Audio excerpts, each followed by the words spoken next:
Ooh.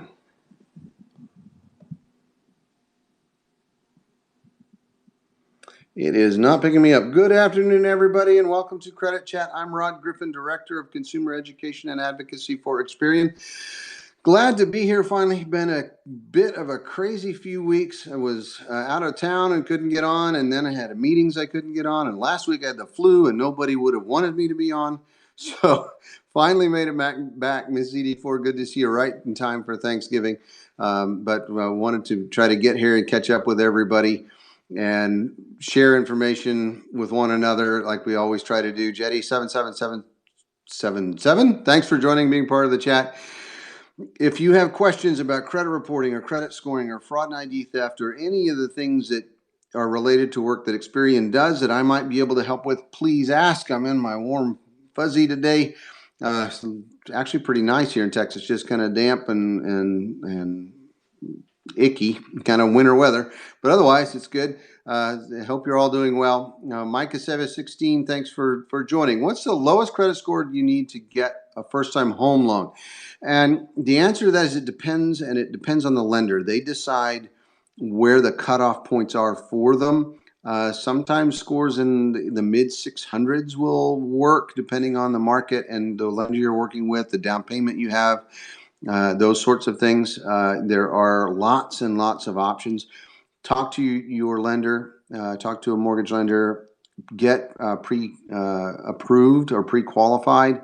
Now, pre-qualified will let you know what you might qualify for in terms of the home you could afford. Pre-approved means that they've gone through the whole process and will say this is the amount of the check we'll write for you. So start there. That will give you a sense. But generally, for the best rates, you need scores in the 700 plus range.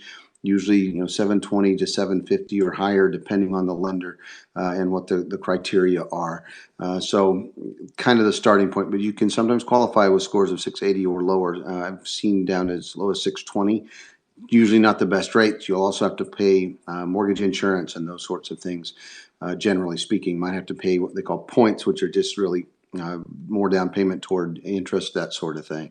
But good place to start. Get your credit scores, get your reports. Always a good place to begin as well, and you'll know roughly where you stand in terms of where your scores are, what you need to work on, and can move forward there. Ocean 17, does placing a fraud alert with bureaus affect your score? No, it does not. When you add a fraud alert, if you believe you're a victim of identity theft, for example, you can add what we call an initial security alert to your credit report. That initial security alert says, I believe I may be a victim of identity theft. Before granting credit my name, please verify my identity or call me, and you can provide a telephone number. And that does not affect scores in any way. Anytime your credit report is requested, they will be notified and they need to respond to it. It's a requirement under federal law. They have to take a reasonable response, which usually means they either verify your identity or they call you. That said, while it does not affect credit scores, it can impact the process for getting approved. It can slow it down because they're going to pull that process out. So if you're applying for instant credit, you may not be able to qualify right there instantly. They may want you to do some additional documentation, or they may need to do additional documentation, which is exactly what you're asking them to do. So be prepared for that. It can slow down the process a bit, but it typically won't. But it will never hurt scores. It doesn't affect scores. It's not part of the score calculation. So, but it can slow down the process a bit. So just keep that in mind when you have an alert. Is your credit report the same in every country? Yusuf Slim, no, absolutely not. In fact, we do not share credit reports from one country to another. They differ tremendously from one country to another. The laws that regulate credit reporting, the information that's in credit reports can be different. The way that identities are verified and matched are different. So, for example, in the U.S., we match to your name, your address, social security number, date of birth, previous addresses, all the information provided to us. One of those key identifiers is a social security number. Now, you don't have to have one, but it's helpful. If you're in the UK, and Experian is a British company globally, our global headquarters are in London, England.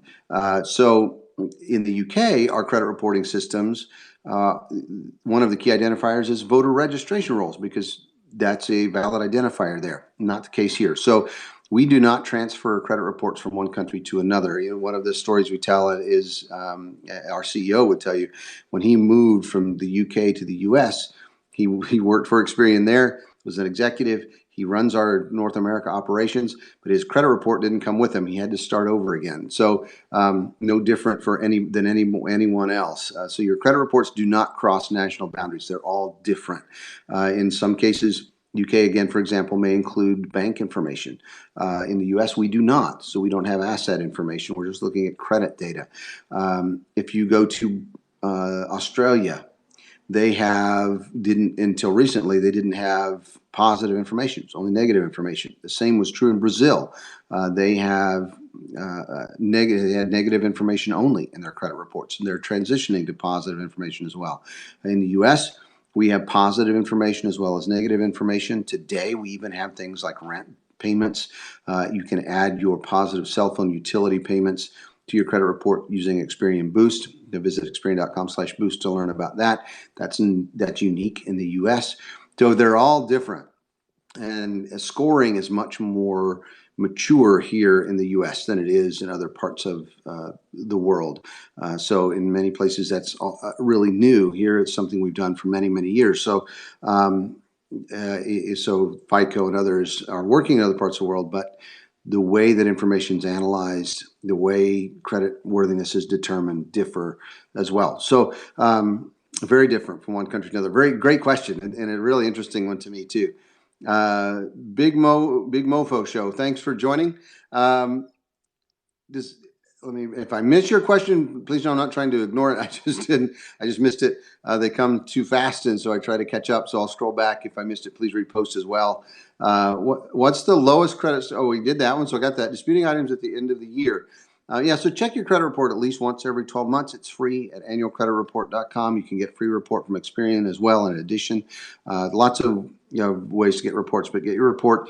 Get a score when you do. You can purchase a score when you get that free report. You can go to, if you go to Experian Boost and use that service, you'll get a free report score at the beginning. You'll get another score at the end to see what's happened with that score, see if it's improved. So ways to get reports and scores. The Experian app, you can get a free score and the factors go with it and information about your credit report. But know what's there, because once you know what's there, you can do something about it. We want that credit report and that score to be a financial tool for you. We don't want it to be a mystery. We don't want it to be something where you walk in the bank and wonder what they're going to see. You should be able to go into a lender, into a business, and know exactly what they're going to see and what to expect. Shouldn't be any mystery at all. I have an issue with Boost. It says you can't locate your bill payment. So it's possible, peaceful journey. It's possible that a couple of things have to happen. So when you go into Experian Boost, you have to pay those utility payments using a checking account or a savings account. If they're not paid through that checking account or savings account, we can't find them. We can't pick them up. So if you pay using a credit card and then you pay the credit card using the checking account, that won't work for Boost right now. So that's a possibility. I'm guessing, and things I've run into. Another is that we don't have access to your lender yet. We're adding them all the time, so that's a possibility. But ordinarily we can. So I'm not sure what the issue is.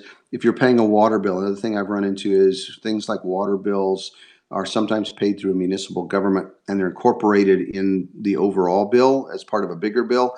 We can't always pull those out because we need to see that utility company name separately. So I bumped into that a time or two as well. So it could be one of those. I'm not sure, but that's great feedback. If you do figure out exactly what the issue is, let us know, because I share the information as well. And we're working through it. Like I said, it's 6 months old, something that's never been done before.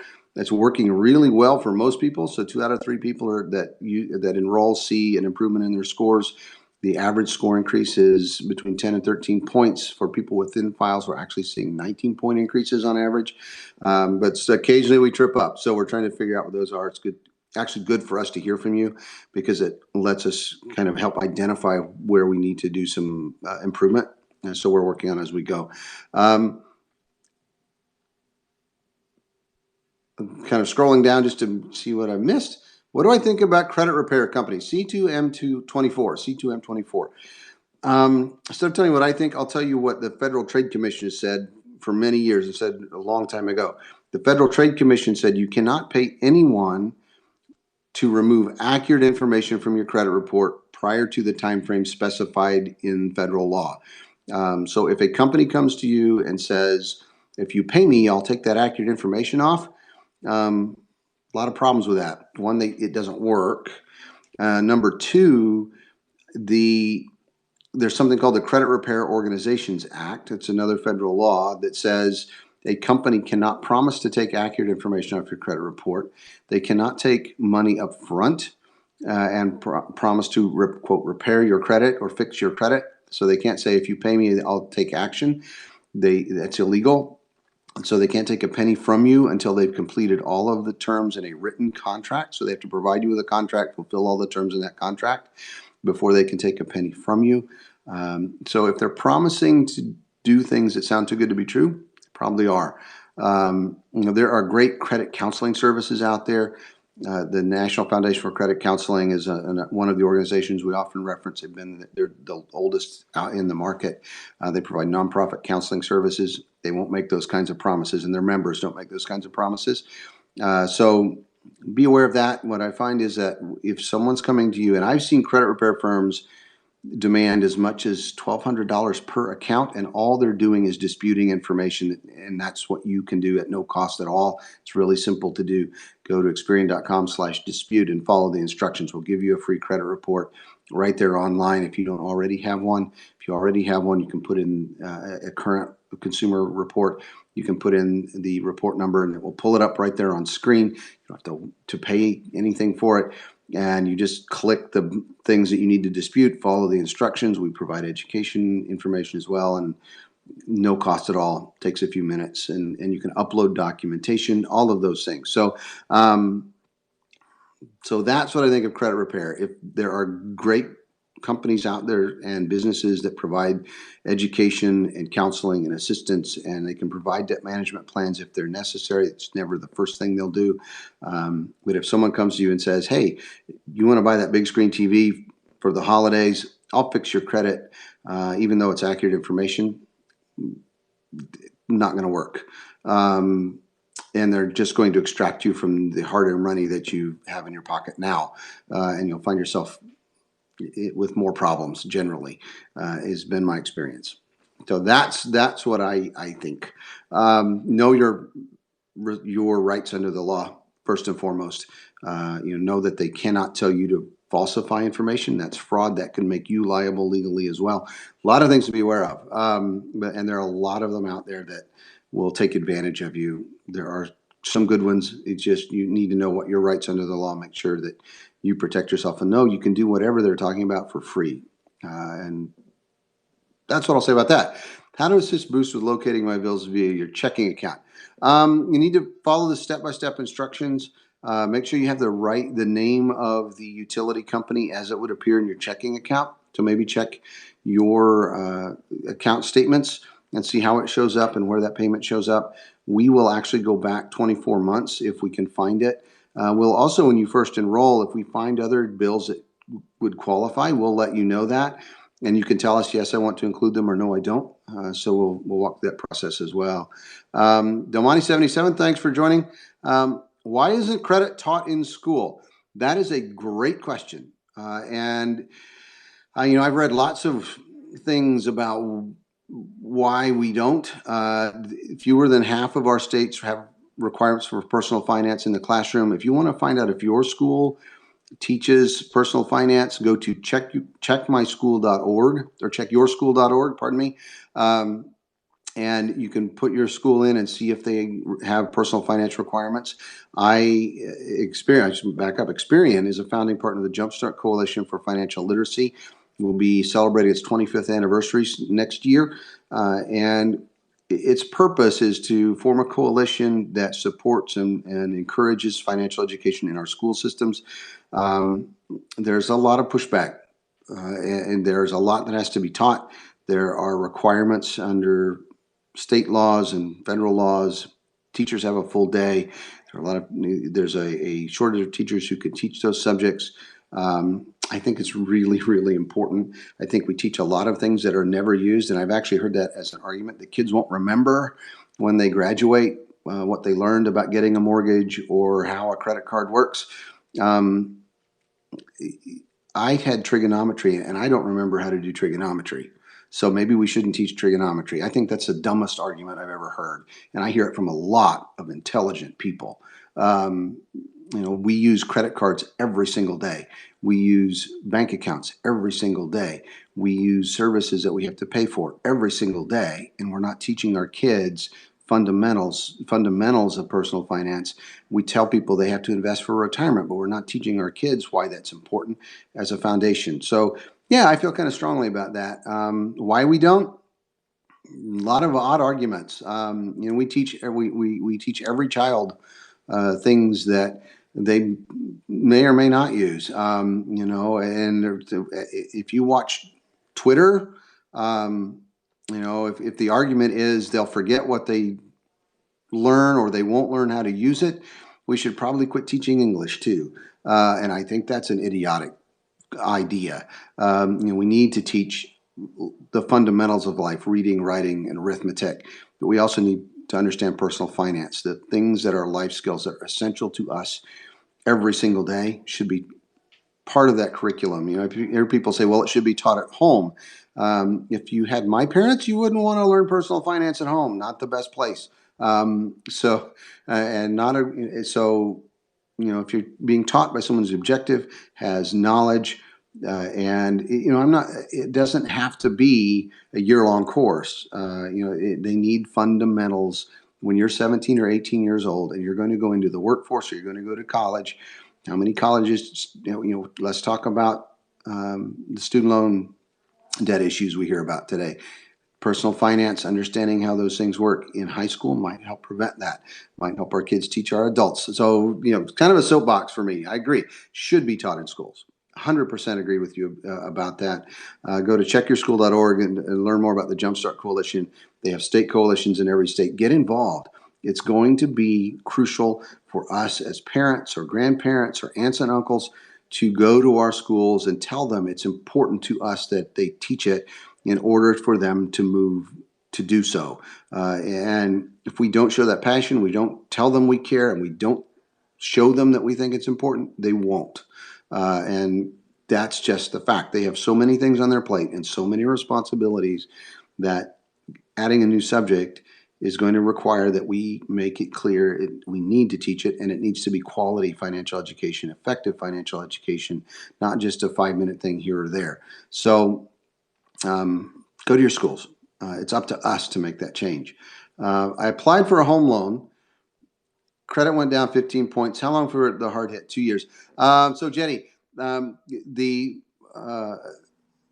scores will drop a few points right away. Typically, they bounce back within 2 months, maybe 3. And that's because that new inquiry. But if it's a home loan, 2 things to think about. If it's a home loan, the scoring models recognize that it's for a home loan, and they will ignore those or typically not include them in the score if they're all within a 10-day period, within a 30-day rolling window. They get all sorts of weird requirements, but typically if they're within a month, they're not going to pay attention to them. So it's probably not the home loan. It could be something else has changed as well.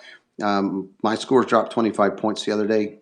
Not sure why. I don't know if I made a small charge or made some charges, something. I don't think I did anything, but they go up and down. We paid, actually I know what happened. We paid something off. And so that may have created some change. That's the only thing I can think of. I don't worry about it. The scores will go up and down. If your scores are strong, even a 25-point change, as in my case, doesn't affect my ability to qualify for the best rate. So look at that. If your score dropped 15 points, but it doesn't, but you have a 780 score, so now you're a 765, you're still going to get the best terms and rates. So it's doesn't mean a lot in terms of real impact. So keep that in mind. But usually inquiries, if there's an inquiry because you've applied for credit and that's what's driving the score change, it's usually a couple of months it comes back up. The last time I got a credit card, my score dropped about that much, and then within 3 months it came back up. So, just that's why I would say be prepared. Think about 3 months ahead, and maybe 6 months when you're going to make a change, just to be sure things stabilize. That's probably what happened there. You linked your checking account that all your bills are paid through. It's linked BB&T, and it may be something to do with the bank. Peaceful Journey. I'm not sure. Maybe that we're not connecting with them at this point. I don't know. I mean, I'm at that point. I don't know the answer to your question on that one. You stumped me today. Rand Thor 03, thanks for joining. Ms. CD4, oh, good. I'm right on something. Validation is always helpful. Thank you. Blogos 03, thanks for joining. What's the best way to build credit after bankruptcy? And Blogos 03, slowly is kind of the answer there. If you can have an account that you can keep open, like a credit card with a small limit that you have a zero balance on, that can be a great way to start. And from there, make a small purchase every month, pay the balance in full. So you're building an account with a positive history, so that the bankruptcy, when it falls off, and any accounts included in bankruptcy that were negative begin to fall off, that will be backfilled by that positive information. That will help begin to build it over time. The challenge with bankruptcy is that it will have a negative impact on your credit scores, as long as that public record's on the report. That can be up to 10 years in the case of Chapter 7 bankruptcy. But as it ages and you begin to do positive things, it will have less and less effect. So it's just going to take time. Which FICO model does Experian use? We don't. That's a common myth. Lenders decide which scores they will use. When you get a score, I will say this: if you're enrolling in Boost, enrolling Experian Boost, we provide a FICO 8 score for your reference.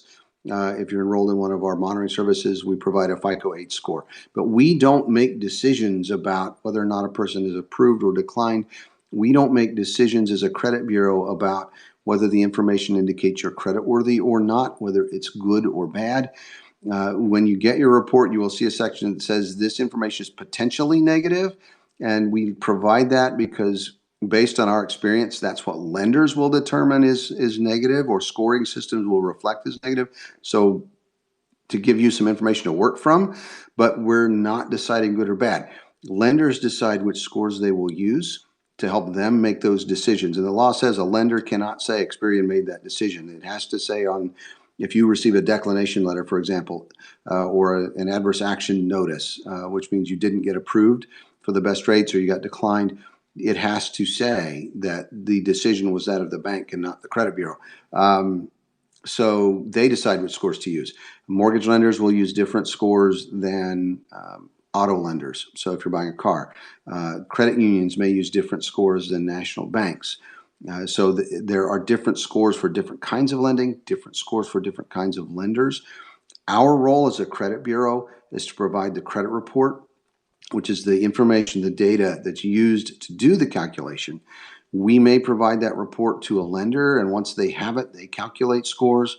We may provide it, particularly in the case of mortgage lending, to a third party, what we call mortgage reporting company. They then may calculate scores, so the Experian wouldn't see those scores at all. In a number of cases, many cases, the lender can come to Experian and say, I want Rod's credit report, and so Experian will compile my credit report. And then they tell us, and I want the FICO 9 model applied when you send me the report. So what we will do is route that report into what I think of as a room in our big computer system. So if you think of like an apartment complex, we have big computer systems that have empty space, kind of like an apartment complex would have an empty apartment. FICO rents that space from us, essentially. And so what happens in that room is proprietary to FICO. Those models, those scores, those algorithms, all the same thing, are proprietary to FICO. We route the report data into that room through the keyhole, a score is calculated, and then the score and the report go out the window on the other side to the lender in parallel. The score is not actually part of the credit report. And when the lender gets the report, they then can say, hey, Experian, when you deliver those two things, we want you to deliver the identifying information from the credit report first on my computer screen, and then I want to show the scores, and then I want the rest of the report. and it looks like the score is part of the report when in fact it's not. It's a separate process. And there are a couple of hundred different scores that can happen with. So we're not using the score. The lender tells us which score they want to use, or they get the reports and they calculate scores to analyze the information in the report. Hope that makes sense. It's two different things, and that it's important to understand, because when you call us to talk to one of our representatives, for example, about your credit report, we can't talk about the credit scores because they're not ours, and we don't know what scores the lenders used, and we don't know what scores were used in the decision, but we can tell you all about the information in the report itself. And that's important because that information is what is driving all of those other credit scores. 90917, thanks for joining. Great. For modular home, sometimes those loans are different, so they're not treated just like a mortgage loan. So that may be the difference in that particular inquiry. So that's good to know. What about self-lending? Do you recommend to increase your score? Ocean 17, the account has to be reported by a lender in order for it to improve your credit score. So if you're thinking of peer-to-peer lending, in some cases those may be reported, and there are some websites that do that. Make sure that you know who's reporting. If it's individual lender to an individual to an individual and paying that loan back, probably will never be reported. Wouldn't help credit score. So make sure that you understand that what is being reported and if the lender will report it. There are credit builder loans. There are organizations that do some unique things. Mission Asset Fund, for example, is a great organization that I know well and worked with their founder, Jose Quinones, who's brilliant. And they have lending circles, what's called tandas in some places, that are people contribute to a pool of funds, and they then borrow, take turns borrowing and paying that money back. They work with another organization called the Credit Builders Alliance to report those payments as loans. So as long as they're reported to us at the credit bureaus, and scores can include them in a calculation, they can help improve your scores. But if you're working peer-to-peer, some do, some don't. So it just depends. You have to make sure that they report to us. Robert Traver 65. Sorry, I do have a colleague in the UK, and I keep encouraging him to be on Periscope, but he's not there yet.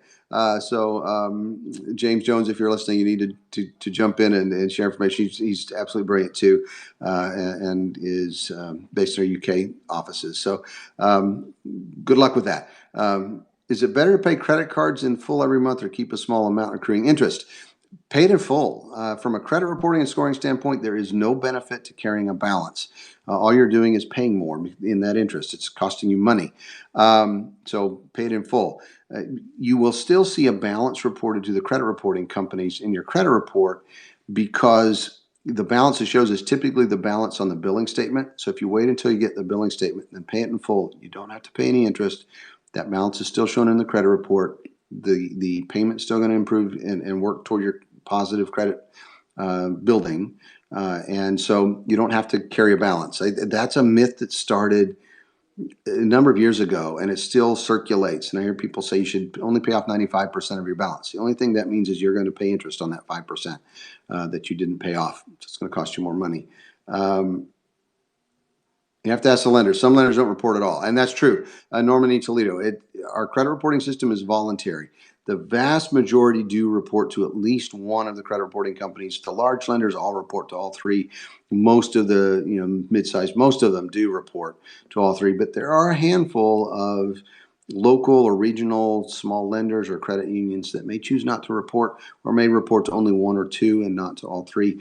So always ask and verify who they report to. Maybe we should certify about other alternatives of security. I use Sophos Interceptex, for example. Yeah, I mean, I missed a question there, maybe. But security is crucial and extremely important. And we talk about and hear about data breaches and those sorts of things. That's the greatest fear, I think, and concern for our executives in our company is security of that data. We saw what happened to our competitor, and we do not want that to happen to us. And I can tell you, we invest tens of millions of dollars every year in data security and professionals to manage and ensure that we're doing the right things in the right ways to protect that information. What actions should be taken if you're alerted about info on the black web?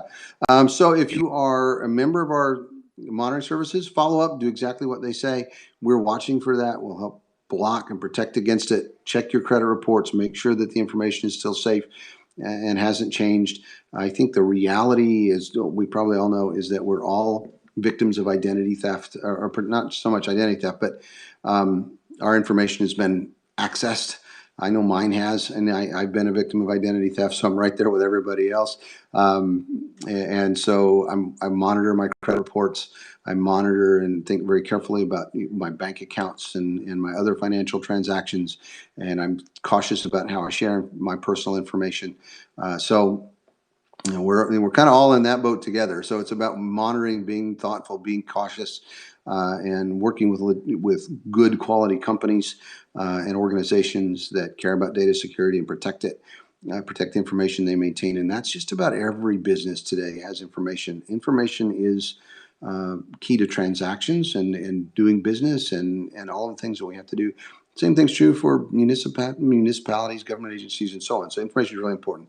If I'm going to check my credit report, I check it. The one perk I have, I guess, as an employee of Experian, I have free membership to our monitoring services. So I get alerts if something happens. I watch that way.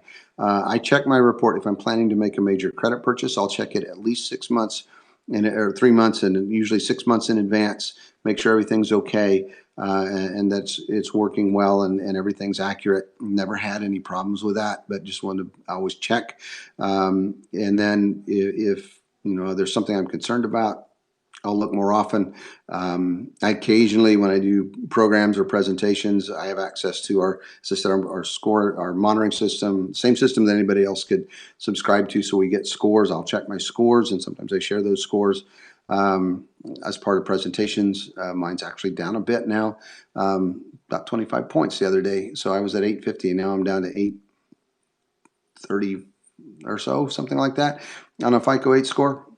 Now, scores represent the fact that I manage my credit well. And if I'm going to do this, I better manage my credit well. And I think that's perfectly reasonable. And I have no qualms about sharing my score. Now, if you ask for information about what's in my report, I'm not going to tell you a thing because that's sensitive. Credit score is sort of a random number otherwise, except that it kind of gives a sense of what we do. Don't have a mortgage or car note. What else could I add to have a good mix? So that kind of happens over time. It's a good idea to have 1 or 2 credit cards, and over time, using those cards can help improve your credit scores. We usually will have an installment loan of some sort. You might think about a small retail loan that you turn around and pay off in full. It doesn't have to be large. It can just be a few $100s. If there's something you can even afford to pay cash for it, get the loan, pay for a couple of months, and then pay it in full, so that you're building a history and showing activity. You need to show activity in the account, so maybe pay it over 6 months or 2, a year or 2, whatever it might be, to help build that history, things like that. But there's no real instant fix for something like that. It's about having an account or 2 and using them well over time. You don't have to have a lot of credit. It's about how you manage the credit you do have. So having 1 or 2 accounts is going to be sufficient over time to build the issue. It just takes time. If you use a computer for transactions, yeah, well, I can't recommend security data, that kind of stuff. Kind of outside my scope. Is TransUnion and Equifax accurate on the Experian app? Yes. So we would access their data. So TransUnion and Experian, if you're getting a 3-bureau report, you're getting the reports directly from those organizations as well, and would see the same information.